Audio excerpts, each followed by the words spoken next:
Hi, and welcome back to the channel for the haunting horror.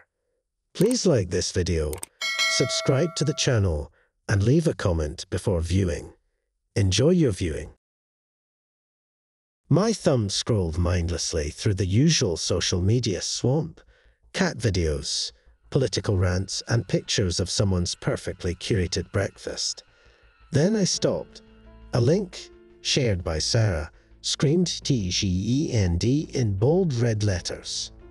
Dramatic much, I muttered, but curiosity gnawed. I clicked. The article was short, all caps, claiming a nearby supernova would engulf Earth in a matter of days. Scoffing, I was about to scroll past when a comment caught my eye. "This is legit," it read. "My uncle works at NASA, confirmed." Panic, a cold prickle, started at the base of my spine. I messaged Sarah, "Hey, is this article real?" Moments later, her reply buzzed back. "OMG, I hope not," she wrote, clearly shaken. "But everyone's freaking out. Did you see the news?" I flipped on the TV. A news report blared about an imminent solar event. My stomach lurched. Was it true? Doubt warred with a rising tide of fear. This couldn't be happening. Supernovae were distant cosmic spectacles, not harbingers of doom for my local grocery store. Still, a nagging voice whispered, "What if?" Grabbing my keys, I raced out the door. The normally bustling street seemed strangely still. A few cars honked impatiently, stuck in an uncharacteristic traffic jam. Everyone else, it seemed, had the same idea. The supermarket doors whooshed open, and I was swept into a chaotic wave of humanity. Shelves were already bare in some sections, replaced by a frantic scramble for canned goods and bottled water. People shoved and fought over the last packages of pasta, their faces etched with a mix of terror and desperation. An elderly woman stumbled, dropping a box of crackers. Before I could reach her, someone snatched them up and disappeared into the throng. The frailty of civilization felt like it was crumbling with each empty shelf and desperate shove. Suddenly, a hand clamped onto my shoulder. It was a young man, eyes wild with fear, shoving a dented can of beans into my arms. "Take it," he shouted. "They're gonna take everything."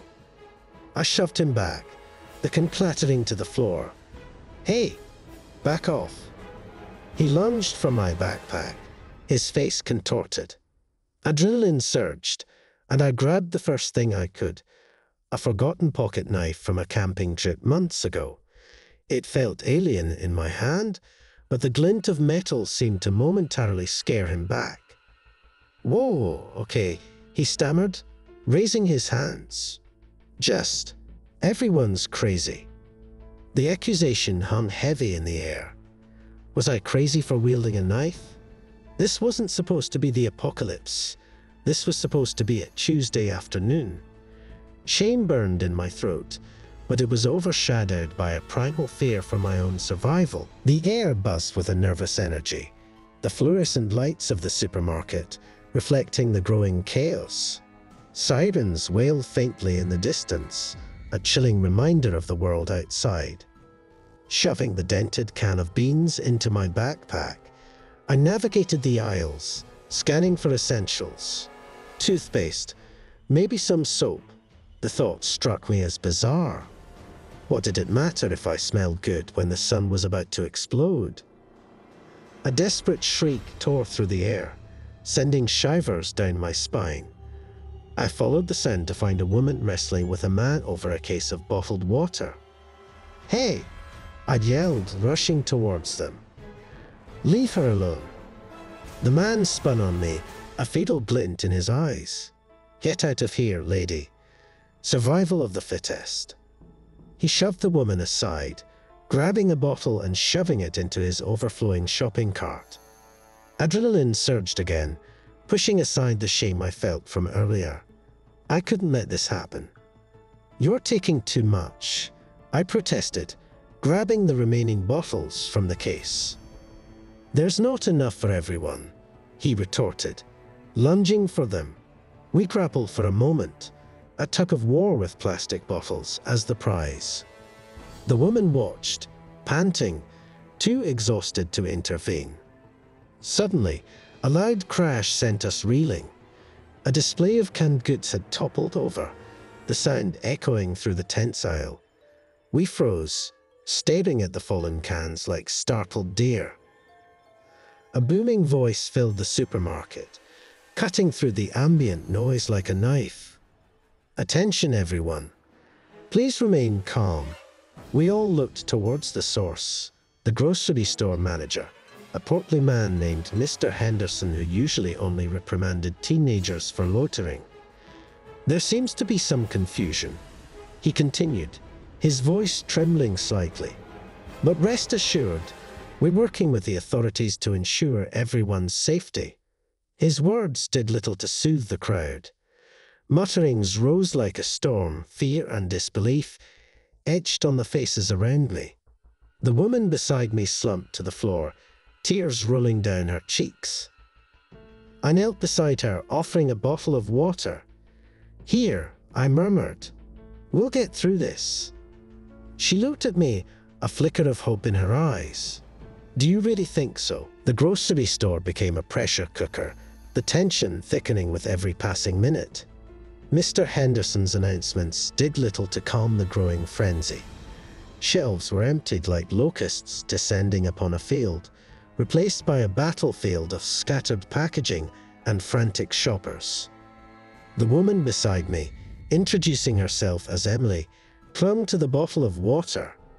"Thank you," she whispered, her voice barely audible amidst the rising cacophony. "No problem," I replied, my own heart hammering against my ribs. "Let's just try to get what we need and get out of here." Navigation became an obstacle course. A desperate man rammed his cart into an elderly couple, sending them sprawling onto the floor. I helped them up, the old woman muttering a shaky "thank you." The man, however, had already disappeared with his loot, leaving a trail of dropped apples in his wake.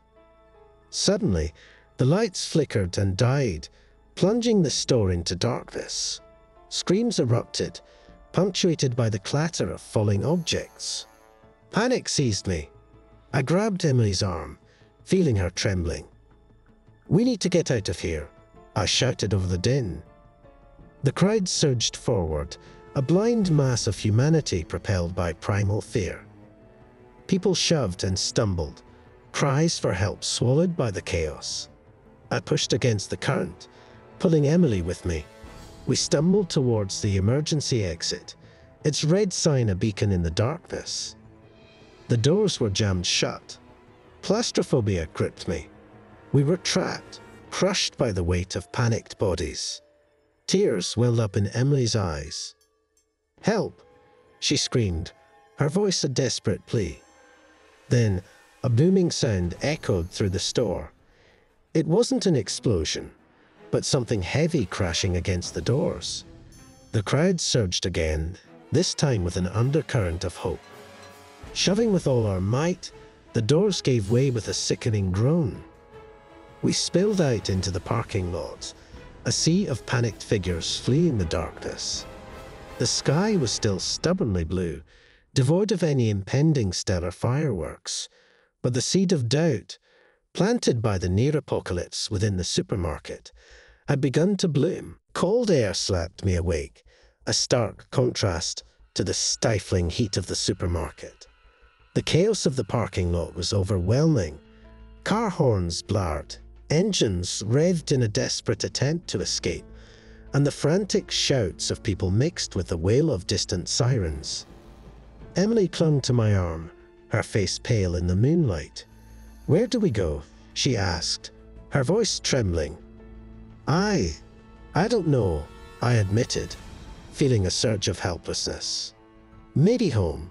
My apartment felt like a million miles away, yet the only haven I could think of. Pushing through the throng, we stumbled across a middle-aged man huddled by his car, a news report blaring from his phone. We stopped, desperate for any shred of information. "What's happening?" I croaked, my voice barely above a whisper. The man glanced up, his eyes wide with terror. "Massive hack," he stammered, shoving the phone closer. The headline screamed, "Supernova scare. Global hoax by hackers." My stomach lurched. "Hoax?" Emily echoed incredulously. Relief washed over me, mingled with a bitter aftertaste. We'd been duped, manipulated into a frenzy over a fabricated threat. Shame burned in my throat at the memory of wielding a knife, of screaming at a stranger. "Looks like it." The man sighed, shutting off the phone. "Crazy, right?" Crazy was an understatement. The supermarket door slammed open, disgorging a group of frantic shoppers blinking in the moonlight. Mr. Henderson emerged at the forefront, his face a mask of confusion. "What happened?" one of the shoppers demanded. "They said it was a hoax." Mr. Henderson looked around, his gaze falling on me and Emily. Shame and relief warred within me as he finally spoke. "Apparently, so thank you for your cooperation, everyone. Now, please go home and try to get some sleep." The crowd dispersed slowly, some muttering disbelief, others slumped in exhaustion. The parking lot, once a battlefield of panic, was now littered with discarded groceries, a sad testament to the mass hysteria. "I can't believe it," Emily muttered, kicking a dented can of beans. "All that chaos over nothing." I didn't reply. Nothing, was it really nothing? The fear, the desperation, the glimpse of humanity's raw edge, those were real enough. As we walked home, the pre-dawn sky began to tinge with pink, a stark reminder of the fragile peace that could be shattered so easily. The silence on the empty streets felt heavier than the roar of the panicked crowd. We were safe for now, but the memory of the supermarket apocalypse would remain, a stark reminder of our collective vulnerability. My apartment felt sterile and untouched by the pandemonium outside. The news was abuzz with the Supernova hoax, reports dissecting the hackers' motives, and the government's sluggish response. Shame clung to me like a second skin. Emily, equally subdued, sat on the couch, fiddling with a half-eaten granola bar. "I can't believe I fought over bottled water," she finally mumbled. "Me neither," I confessed, remembering the desperation on the woman's tear-streaked face. Silence stretched between us, thick with unspoken thoughts. The near apocalypse had stripped us bare, exposing our primal fears and the thin veneer of civility. "How long do you think it'll take before things go back to normal?" Emily asked, breaking the silence. "Normal?" I echoed, looking out the window. Outside, the world seemed to be going about its business. Cars honked. People walked their dogs, oblivious to the emotional scars left by the hoax. Maybe there is no normal anymore, I mused. Maybe this is a wake-up call. The empty shelves in the supermarket flashed before my eyes, a stark reminder of our dependence on fragile systems. Emily stood up, her gaze resolute. "Maybe it is," she agreed. "But that doesn't mean we can't be prepared. We can't control the world, but we can control what we do." Her words sparked an idea in my mind. "You're right. We can't just sit here." We raided my pantry, gathering essentials, non-perishables, bottled water, a first aid kit. It wasn't a bunker's worth of supplies, but a start, a tangible response to the intangible fear. Later that afternoon, I ventured outside. The streets buzzed with a nervous energy, a simmering tension beneath the veneer of normalcy. At the local grocery store, the shelves were being restocked, but a subtle shift lingered in the air. People moved purposefully, carts filled with necessities, instead of panic-driven hoarding. A woman with a kind face stopped me in the aisle. Did you fight over the bottled water too? She asked with a wry smile. A blush crept up my cheeks. Yeah, I mumbled. She chuckled. Well, let's just hope we never have to do it again. But if we do, she winked, we'll be ready. A sense of camaraderie, born from shared fear, and a newfound awareness, settled around me. The hoax had shattered the illusion of security, but maybe, just maybe, it had also planted a seed of resilience. The world might not be normal, but perhaps we could build something better, something stronger, in the face of the unknown. A week had passed since the Supernova scare, the news cycle relentless in its dissection of the event. Memes mocking the mass hysteria flooded social media, each chuckle tinged with a lingering unease. My apartment, once bare of survival supplies, now held a collection of canned goods and bottled water, a monument to a near-apocalypse averted. Emily and I had even started a neighborhood watch program, a ragtag group of residents determined to look out for each other. One sunny afternoon, I was helping an elderly neighbor, Mrs. Rodriguez, stock her pantry when a knock on the door startled us. We exchanged worried glances. The paranoia hadn't entirely faded. Opening the door cautiously, I found a young man in rumpled clothes holding a clipboard. Good afternoon, he greeted, forcing a smile. Can I help you? I asked wearily. Public opinion survey, he replied, gesturing at the clipboard. Just a few questions about the recent incident. Hesitation flickered across Mrs. Rodriguez's face. What kind of questions? Mostly about your experience and how prepared you felt, he explained. It'll help us improve emergency response protocols.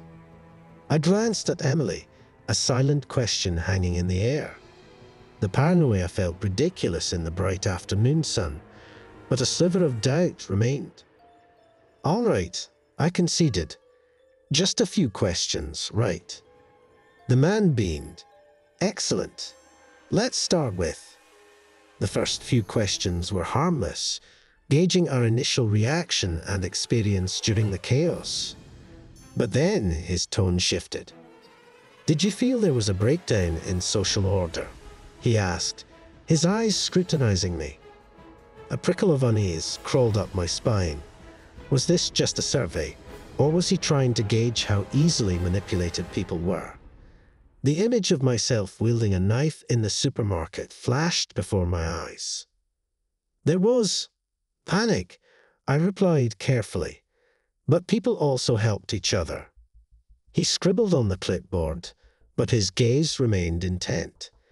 Do you believe the government was transparent throughout the event? Not really, I admitted, frustration boiling. There were a lot of mixed messages. He gave a curt nod. And do you think people will be more likely to hoard supplies in future emergencies? My eyes narrowed. Maybe, but hopefully they'll also be ready to help each other. The man finished his questions, thanked us quickly, and hurried away. Emily and Mrs. Rodriguez exchanged confused looks. That felt off, Emily commented, voicing our mutual suspicion. Yeah, I agreed, a cold knot forming in my stomach. Too focused on social order, not enough on actual preparedness. Suddenly, Mrs. Rodriguez chuckled. Maybe it's another hoax, she said, her eyes twinkling. Emily and I burst out laughing, the tension dissipating. Perhaps she was right. Or maybe this was just another layer of the game. Whatever the truth, the experience had changed us. We were more aware of our vulnerabilities, but also of our strength in community. Maybe that was the real takeaway from the Supernova scare, a heightened awareness of both the fragility of normalcy and the resilience of the human spirit. And that, in itself, was a strange kind of preparation for whatever the future might hold. Months blowed into a year. The Supernova scare faded from the headlines, replaced by the usual political squabbles and celebrity gossip. Yet the experience left an imprint. Our little neighborhood watch program continued, more like a coffee clutch than a militia, but a symbol of our newfound connection. One crisp autumn evening, while sharing a potluck dinner with Emily and Mrs. Rodriguez, a news alert buzzed on my phone.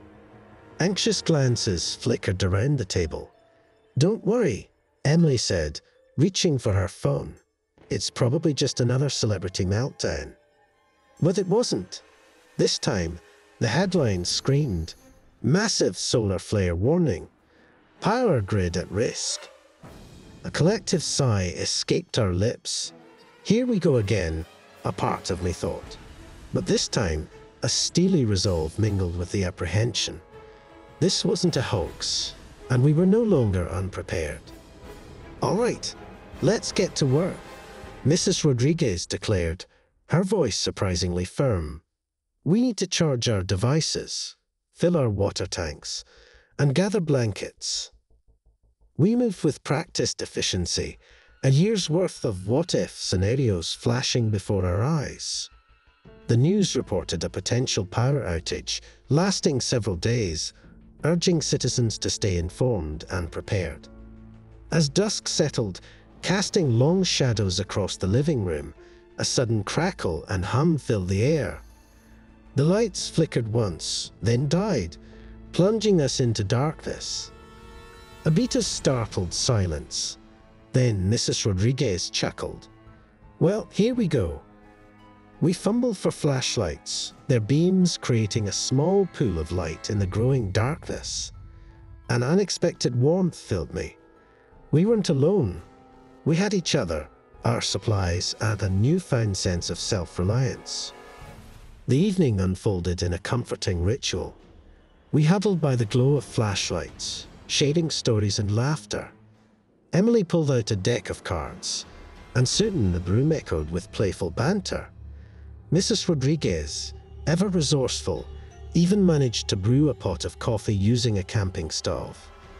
Gazing out the window at the star-studded sky, an unnerving beauty, I realized something. The darkness wasn't the enemy. It was the fear of the unknown, the fragility of our dependence on technology. We were still vulnerable, yes, but we were also adaptable, resourceful, and stronger together. The next few days were a test of patience. Information was scarce, the world shrouded in darkness. But we emerged. The power slowly flickered back on, a collective sigh of relief echoing across the city. This solar scare wasn't a supernova, but a reminder of life's precarious balance, of the importance of community, and the quiet strength that resides within us all, waiting to be tapped when the lights go out. Weeks after the solar flare blackout, a sense of normalcy settled back into our lives. The news buzzed about near misses and upgraded infrastructure plans, but a shadow of apprehension lingered. Our little neighborhood watch group, forged in the crucible of the Supernova scare and strengthened by the blackout, decided to formalize a bit. One sunny afternoon, we gathered in Mrs. Rodriguez's backyard, a lively mix of ages and backgrounds. John, a retired engineer, held up his hand. "All right, folks, let's get organized.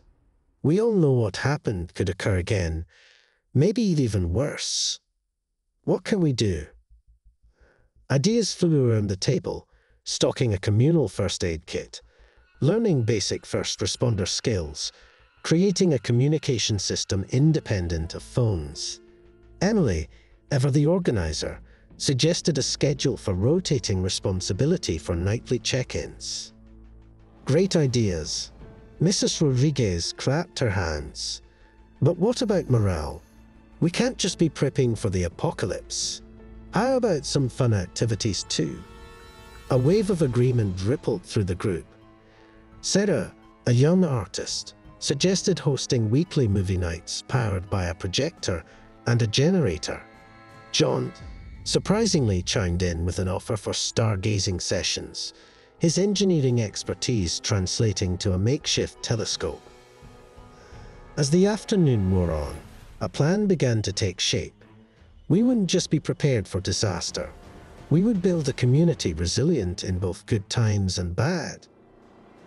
A knock on the gate interrupted our brainstorming. A young woman, looking flustered, stood at the entrance. "Hi," she stammered. "I'm new on Elm Street. I saw you guys talking and wondered if I could join." A collective smile spread across the faces gathered around the table. This wasn't just about us anymore. It was about building a network of support, a web of resilience that could extend beyond our immediate circle. "Welcome," Emily beamed. "We're always happy to have more neighbors involved." The woman grinned back, relief washing over her features. As we pulled an extra chair and began explaining our plans, a sense of hope blossomed amidst the practical preparations. The Supernova scare and the Blackout might have been temporary threats, but the connections we forged in their wake were anything but. We were building a community, a place where neighbors looked out for each other, not just in the face of disaster, but under the warm glow of a clear night sky. A year had passed since the solar flare blackout. Our Elm Street Resilience Project, as we christened it, had become a fixture in the neighborhood. Movie nights, powered by John's trusty generator, were a weekly highlight, the flickering projector screen drawing families together for laughter and shared stories under the stars. One blustery autumn evening, as the wind howled like a lonely wolf, I settled in for a movie night with Emily. The usual chatter was subdued as the storm raged outside. Suddenly, the lights flickered and died, plunging us into darkness. A collective groan rose from the assembled group. John, ever the optimist, chuckled. "Looks like a test run, folks. Flashlights out, everyone." Beams of light danced around the room as we fumbled for snacks and blankets. Unlike the blackout a year ago, there was no panic, just a quiet efficiency. Sarah, ever resourceful, announced, "I brought a deck of cards. Anyone up for hearts?" A chorus of yes echoed through the room. As the game unfolded, interspersed with John's occasional commentary on the storm's fury, a sense of camaraderie filled the air.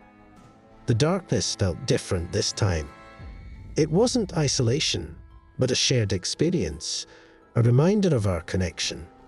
Suddenly, a loud crash echoed from outside, followed by a frantic banging on the door. We all froze, a collective unease settling in our stomachs.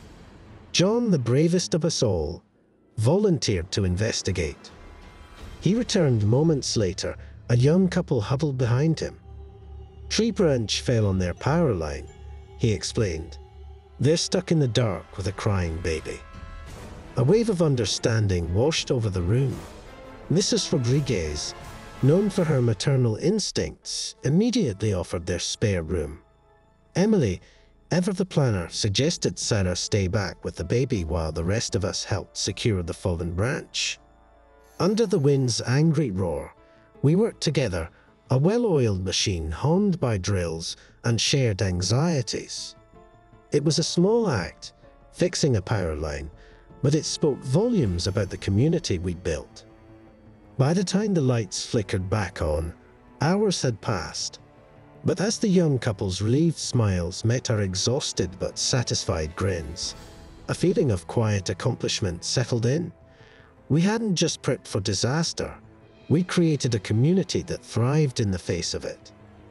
The storm outside continued its nightly symphony, but within the warm glow of our living room, a different kind of light shone.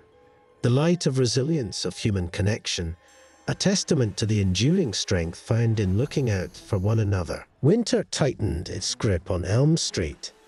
Bare branches clawed at the leaden sky, and the biting wind whispered forgotten stories. News headlines blazoned warnings of a harsh winter, potential power outages, and dwindling resources. A familiar knot of worry tightened in my stomach. One snowy afternoon, the Elm Street Resilience Project gathered for our weekly meeting, The warmth of Mrs. Rodriguez's kitchen a welcome haven from the biting cold. Conversations, however, were laced with a thread of apprehension. Stockpiles dwindled faster than anticipated, and the strain of a prolonged winter was starting to show. "We need to be more resourceful," John declared, his usually jovial voice tinged with concern. "Has anyone thought about alternative sources of heat?" A flurry of ideas filled the room. Sarah, ever the artist, suggested turning old newspapers into fire starters. Emily, with her knack for organization, proposed a community garden project in the spring to supplement food supplies. Great ideas. Mrs. Rodriguez clapped her hands. But what about entertainment? This long winter could get us down. A thoughtful silence descended upon the group. John, after a moment, grinned. "Remember that old karaoke machine I have gathering dust in the basement?" Laughter erupted, a welcome release from the winter's gloom. The idea of a community karaoke night, fueled by flashlights and sheer exuberance, filled the room with warmth. Suddenly, a knock on the back door startled us. A young woman stood bundled in a fraying coat, her face pale and drawn. Hello," she stammered. I heard about your group. My power's been out for days, and I have nowhere to go." A wave of sympathy washed over us. Mrs. Rodriguez, ever the gracious hostess, ushered her inside. Come in, dear. You'll find warmth and company here." As steaming mugs of hot chocolate were passed around, the newcomer, Sarah, shared her story. An unexpected job loss had left her vulnerable, and the harsh winter had tipped her over the edge. As we listened, a new resolve grew within me. Our Elm Street Resilience project wasn't just about prepping for disasters. It was a safety net, a community that embraced not just preparedness, but compassion. "We'll get through this together, Sarah," I promised, my voice firm. Around the table, heads nodded in agreement. The winter outside raged on, but within the warm kitchen, a different kind of fire burned. The fire of human connection, fueled by shared struggles and unwavering support. The harsh winter may have tested our resilience, but it also strengthened it. It showed us that true preparedness wasn't just about resources, but about the bonds we built with one another. As we faced the future, unknown but together, the warmth of that realization felt like a spring sun peeking through the storm clouds, promising a brighter day. Spring finally arrived, tentative and shy at first. Like a child peeking out from behind a curtain, green shoots unfurled from the earth, a testament to nature's enduring resilience. On Elm Street, the community garden project bloomed into a vibrant patchwork of vegetables and herbs. Laughter mingled with the sound of shovels digging into the fertile soil, a symphony of hope and renewal. One sunny afternoon, John surveyed the plot with a satisfied smile. "Look at all this, folks," he exclaimed, his voice booming across the garden. "We might not win any awards, but these veggies will definitely help stretch our supplies." A wave of agreement rippled through the group. The garden, worn out of necessity in the harsh winter, had become a symbol of their collective spirit. Not only did it provide food, but also a sense of purpose and shared accomplishment. As we weeded and watered, a familiar tension filled the air. The news buzzed with reports of potential flooding due to record snowmelt. A familiar knot of worry tightened in my stomach. "We should start making preparations," Emily said, her usually calm voice laced with concern. "Sandbags, flood barriers, anything we can do." Everyone readily agreed. John, ever the engineer, suggested checking the storm drains around the street, while Mrs. Rodriguez volunteered to coordinate a sandbag filling operation. The following days were a flurry of activity. Neighbors worked together, a well-oiled machine honed by previous challenges. John's knowledge of drainage systems proved invaluable, while Mrs. Rodriguez's organizational skills kept the sandbag filling operation running smoothly. The rain arrived like a relentless drumbeat, echoing across the rooftops. But this time there was no panic, just a quiet determination. As the water levels rose, the community's defenses held firm. Sandbags, meticulously placed, diverted the flow, and John's drainage tweaks ensured the water subsided quickly. When the rain finally stopped, leaving behind a glistening world, a collective sigh of relief swept through Elm Street. The garden, though slightly soggy, remained intact, a testament not just to their efforts, but to the power of a prepared community. "We did it!"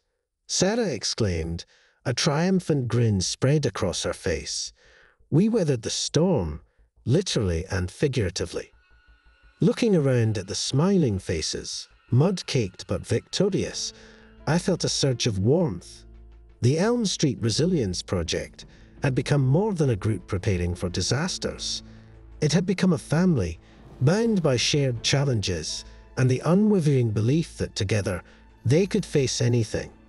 As the sun peeked through the clouds, casting a golden glow upon the community garden, it felt like a symbol of their resilience, their hope, and their unwavering commitment to each other. They were ready not just for the next storm, but for whatever the future held. Summer settled over Elm Street, a blanket of lazy heat and buzzing cicadas. The garden flourished, a testament to the community's hard work, and the weekly movie nights under the stars had become a cherished tradition. One evening, as we gathered for a screening of a classic comedy, a news report flashed on John's portable projector screen. It wasn't a weather warning or an impending disaster, but a call to action, a volunteer opportunity to help rebuild a community devastated by a recent earthquake. A hush fell over the gathered group. We had focused on preparing for our own emergencies, but this felt different. Here was a chance to extend our network of resilience, to pay forward the lessons learned and support those in need. "What do you guys think?" Emily asked, breaking the silence. "Should we volunteer?" A wave of contemplative murmurs filled the air. Mrs. Rodriguez, ever the pragmatist, voiced her concerns. "It would be a long journey, and we all have commitments here." John, however, leaned forward, a spark in his eyes. "We've prepped for disasters, learned to work together. Maybe it's time to share that with others."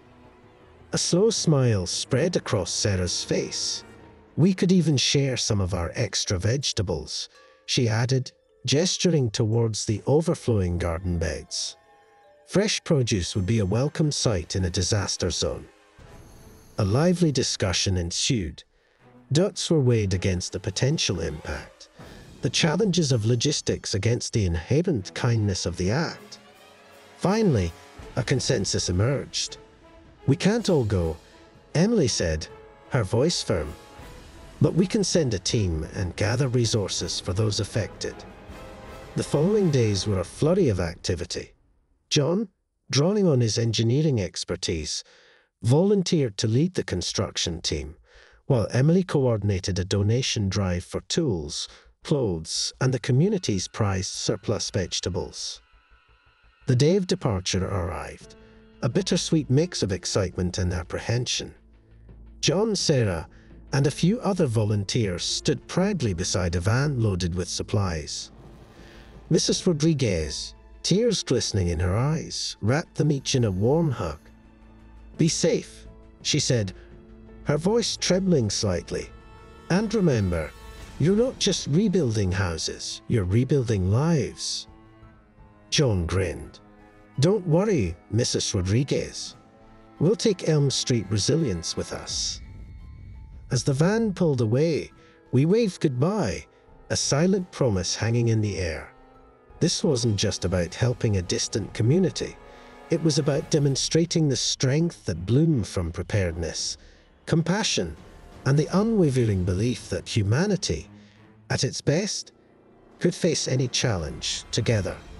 As the sun dipped below the horizon, casting an orange glow across the street, it felt like a symbol of their unwavering spirit, their willingness to share, and the enduring power of a community that had learned to look beyond their own backyards, reaching out a helping hand to those in need.